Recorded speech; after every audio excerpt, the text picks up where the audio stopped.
Don't fall, don't fall. It may look like Vinny Sakino is simply moving boxes, Behind you. but with each one, Oh, National Geographics. I hate when I see those, they're heavy.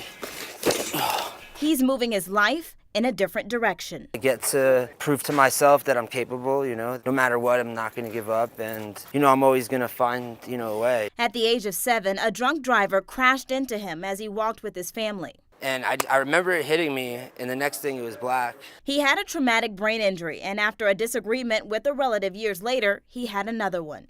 And he beat me and my brother with the bat really bad and busted my head open again. The injuries took a toll, and at the age of 12, Vinny began what would be years spent in and out of jail and on parole. I started giving up really young, and I started getting into a lot of trouble, and once I got older, I started using drugs to cope with it. It's a pattern that would have continued, he believes, had he not connected with a group at the University of Denver studying the effect of brain injuries on inmates. Just them believing in me, really motivated me. I had finally kind of somebody that, was trying hard to help me. The team studied people in jail and on parole and found anywhere from 50 to 80% of them had a history of traumatic brain injury.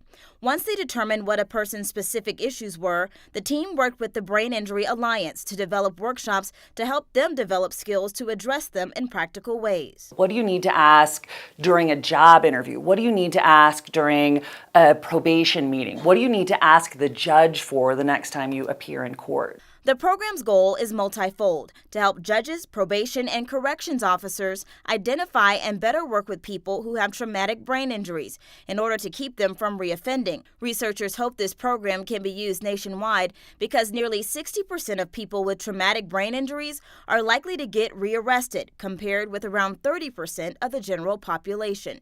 But the primary goal is self-advocacy. That this is really a way to empower someone and to give them the opportunity to take responsibility for their outcomes. Vinny says it's done that for him and more. He's not only working, but off probation, off drugs, and playing guitar again. A skill he taught himself again after the crash. Music's the biggest thing in my life. It's my passion. It's what keeps me going. Vinny says he's proof that nothing can stop anyone from living a different life.